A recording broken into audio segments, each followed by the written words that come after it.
વડ પીપળની ડાળ બીજે રોપ્યાનું. સ્વામિનારાયણ હરિ સંવત 1876ના માક્ષરવદી પડવાને દિવસ રાત્રિને સમયે શ્રીજી મહારાજ શ્રી ગઢડા મધ્યે દાદા ખાચરના દરબારમાં શ્રી વાસુદેવ નારાયણના મંદિરને સમીપે લીમડાના વૃક્ષની હેઠે ઓટા ઉપર ઢોલિયો ઢળાવીને વિરાજમાન હતા. અને રાતો સુરવાળ પહેર્યો હતો અને રાતી ડગલી પહેરી હતી અને માથે સોનેરી શેલું બાંધ્યું હતું અને કટીને વિશે સોનેરી શેલું બાંધ્યું હતું અને કંઠને વિશે મોતીની માળાઓ પહેરી હતી અને પાગને વિશે મોતીના તોરા લટકતા મૂક્યા હતા અને પોતાના મુખારવિની આગળ મુનિ તથા દેશ દેશના હરિભક્તની સભા ભરાઈને બેઠી હતી. પછી શ્રીજી મહારાજને નિત્યાનંદ સ્વામીએ પ્રશ્ન પૂછ્યો છે, દેહ પ્રત્યે જીવ એક છે કે અનેક છે?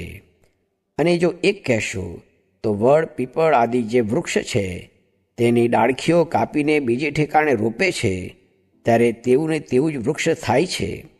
એ તે એક જીવ બે પ્રકારે થયો કે બીજે જીવે પ્રવેશ કર્યો? અને કહેશો જે એ તો એનો એ જીવ છે, તો જીવ તો અખંડ છે અને અચ્યુત છે, તે કપાણો કેમ? ત્યારે શ્રીજી મહારાજ બોલ્યા છે, લ્યો એનો ઉત્તર કરીએ જે. શ્રી કૃષ્ણ ભગવાન છે, તેની પુરુષ અને પ્રકૃતિ એ બે શક્તિઓ છે. તે જગતની ઉત્પત્તિ, સ્થિતિ અને પ્રલય તેનું કારણ છે. તે પુરુષ પ્રકૃતિરૂપ જે પોતાની બે શક્તિઓ તેનું ગ્રહણ કરીને પોતે વિરાટ રૂપને ધારતા આવ્યા. અને તે વિરાટ રૂપ જે એ ભગવાન તે પ્રથમ બ્રહ્મકલ્પને વિશે તો પોતાના અંગ થકી બ્રહ્માદિક સ્તંભ પર્યંત સમગ્ર જીવને સૂઝતા આવ્યા. અને પાદ્મકલ્પને વિશે તો એ ભગવાન બ્રહ્મારૂપે કરીને મરીચ્યાદિકને સૃજતા આવ્યા. અને કશ્યપ અને દક્ષ રૂપે કરીને દૈવ, દૈત્ય, મનુષ્ય અને પશુ પક્ષી આદિ સમગ્ર સ્થાવર જંગમ જે જીવ તેને સૂઝતા આવ્યા. એવા જે શ્રી કૃષ્ણ ભગવાન તે પુરુષ પ્રકૃતિરૂપ જે પોતાની શક્તિ તેણે સહિત થકા જીવ પ્રત્યે અંતર્યામી રૂપે રહ્યા છે. અને જે જીવે જેવા કર્મ કર્યા છે તે જીવને તેવા દેહને પમાડે છે. અને તે જીવ છે તેણે પૂર્વજન્મને વિશે કેટલાક કર્મ તો સત્વગુણ પ્રધાનપણે કરીને કર્યા છે અને કેટલાક કર્મ તો રજોગુણ પ્રધાનપણે કરીને કર્યા છે અને કેટલાક કર્મ તો તમોગુણ પ્રધાનપણે કરીને કર્યા છે. તે કર્મને અનુસારે એ જીવને ભગવાન જે તે ઉદ્ભીજ જાતિના જે દેહ, જરાયુજ જાતિના જે દેહ, સ્વેદજ જાતિના જે દેહ અને અંડજ જાતિના જે દેહ તેને પમાડે છે. અને સુખ દુઃખ રૂપ જે કર્મના ફળ તેને પમાડે છે. અને તે જીવના કર્મને અનુસારે તેના દેહ થકી બીજા દેહને સૃજે છે. જેમ કશ્યપ આદિક પ્રજાપતિના દેહ થકી અનેક જાતિના દેહને સૃજતા આવ્યા, તેમ એના એ ભગવાન અંતર્યામી રૂપે કરીને સમગ્ર જીવ પ્રત્યે રહ્યા થકા જે દેહ થકી જેમ ઉપજ્યાની રીતિ હોય તેમ બીજા દેહને ઉપજાવે છે. પણ જે જીવ થકી બીજા દેહને ઉપજાવે છે તે જીવ જ અનેક રૂપે થાય એમ નથી. એ તો જે જીવને જેના દેહ થકી ઉપજ્યાનો કર્મ સંબંધ પ્રાપ્ત થયો હોય તે જીવને તે દ્વારા એ ઉપજાવે છે. ઇતિ વચનામૃતમ. એવી રીતે ગરડા પ્રથમ પ્રકરણનું 13મું વચનામૃત જે તે થયું. સંસાર મૂકીને ત્યાગી થાય તે દુઃખ માત્રને ટાળીને સુખ્યો થઈ જાય. પણ ત્યાગી થયા પછી પણ વાસનાનું દુઃખ રહે છે. તે વાસના લોભની, કામની, સ્વાદની, સ્નેહની ને માનની છે. તે વાસના ટળે તેમ તેમ સુખ્યો થાય છે. સ્વામિનારાયણ સ્વામીએ વાત કરી છે, હૈયામાં જ્ઞાન ભર્યું છે એ તો હજી બહાર કાઢ્યું નથી. કેમ જે સાંભળનારા આગળ પાત્ર ન મળે. અને એ જ્ઞાન તો બ્રહ્માની આયુષ્ય પર્યંત કરીએ તો પણ ખૂટે નહીં, પણ તે કહ્યાની તો નિવૃત્તિ આવતી નથી. સ્વામિનારાયણ સ્વામીએ વાત કરી છે, ગમે તેવો પાણીનો તરિયો હોય તેને પણ ભમરી બુડાડી દે, તે નિસરાય નહીં. ને વળી બીજું દ્રષ્ટાંત, જે તીરે કરીને લવિંગ વિંધે તેવો આંટુકદાર હોય ને તે તીરને પણ વાયુ ફગાવી દે છે. તેમ ગમે તેવો સાંખ્યવાળો હોય કે યોગવાળો હોય તેને પણ સ્ત્રીરૂપ પાણીની ભમરી તે તો બુડાડી દે છે, તે નિસરાય નહીં. તેમજ ગમે તેવો અંતરદ્રષ્ટિવાળો હોય તેની વૃત્તિને પણ દેશકાળાદિક આઠ છે તે ડગાવી નાખે છે, પણ અંતરદ્રષ્ટિ થવા દે નહીં. તે ઉપર શ્લોક બોલ્યા જે સંગમ ન કુર્યાદ પ્રમદા સુજાતુ યોગસ્ય પારમ પરમારુરુક્ષુ મત્સેવયા પ્રતિલબ્ધાત્મલાભો વદંતી યા નિરયદ્વારમસ્ય. એવા ઘણા શ્લોક બોલીને કહ્યું કે કેની બુદ્ધિ ભેદાતી નથી.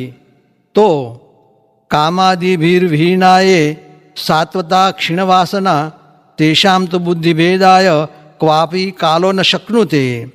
એ શ્લોક બોલીને કહ્યું જે જેણે સાત્વિક સેવ્યા હોય ને કામાદિક દોષે રહિત થયા હોય ને વાસના કુંઠિત થઈ ગઈ હોય તેની બુદ્ધિ ભેદાતી નથી, ને બીજાની તો ભેદાઈ જાય છે, તેમાં સંશય નથી. સ્વામિનારાયણ હરે સ્વામીએ વાત કરી છે સર્વોપરી જ્ઞાનને મતે તો આ લોક ને આ લોકનો વ્યવહાર એ કાંઈ નથી. આ લોક તો અનેક પ્રકારે અંતરાય કરે છે. સ્વામિનારાયણ હરે સ્વામીએ વાત કરી છે ભગવાનની મૂર્તિ, ભગવાનના સાધુ ને ભગવાનની આજ્ઞા એ ત્રણ વાતમાં જ માલ છે, એવો બીજી કોઈ વાતમાં માલ નથી. ને જ્ઞાન, વૈરાગ્ય ને ધર્મ તે તો જેમ કોદાળી, પાવડા, દાતરડા તેને ઠેકાણે છે. સ્વામિનારાયણ હરે સ્વામીએ વાત કરી છે અયોગ્ય ઘાટ થાય ત્યારે એમ જાણવું જે આપણા દેહમાં બીજાનો પ્રવેશ થયો છે. તે ઉપર જનકનું દૃષ્ટાંત દીધું. સ્વામિનારાયણ હરે સ્વામીએ વાત કરી છે ચરોતરના એક ગામના પાટીદાર ગિરધર ભક્ત સાધુ હતા. તેને મનવાડમાં ઘી ખાધાથી દેહમાં બળ આવ્યું, તેથી સ્ત્રીના સંકલ્પની વાસના થઈ. તે મને કહી, પછી મેં વિચાર કર્યો જે એનું રૂડું થાય એમ કરવું. એવો સંકલ્પ કરીને મુક્તાનંદ સ્વામી દ્વારે મહારાજને કહી પ્રિયવ્રતનો માર્ગ ચલાવ્યો. તેથી ત્યાગીને વાસના ઉદય થાય ને ગ્રસ્થાશ્રમ કરે તેનો શાસ્ત્રમાં બાદ નહીં. સ્વામિનારાયણ હરે સ્વામીએ વાત કરી છે સ્ત્રીનો સંગ કરવો ને કામ ઓછો થશે, વધશે. ખાશું ને સ્વાદ ઓછો થશે, વધશે. ને હથિયાર બાંધશું ને ક્રોધ ઓછો થશે, વધશે. તે માટે એનો જોગ ન રાખે તો રહેવાશે. ને શીરડી ઊભી હોય તે જાણીએ થોર ઊભો છે ત્યારે રહેવાય. નિકર મન તો ચાહે તેમ કરાવે. કડે મન મંકોડી થઈએ, કડે કેસરી સિંહ. એમ એકલે ઉપરથી રાખે શું થયું, એ તો બુડઠૂંઠા અંતરમાંથી પણ કાઢવા. તે ઉપર બોલ્યા જે જેમ ઉપરથી મોડતા વૃક્ષ લાગે પત્ર તેના બીજા લક્ષ્ય. સ્વામિનારાયણ હરે સ્વામીએ વાત કરી છે ઊંઘને આહાર તો વધાર્યા વધે અને ઘટાડ્યા ઘટે.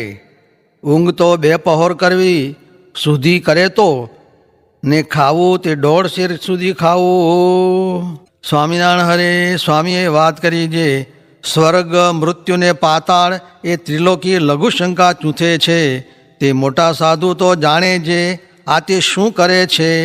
કોઈ પ્રભુ ભજતા નથી, ને માણસને વસમું લાગે એટલે કહેતા નથી.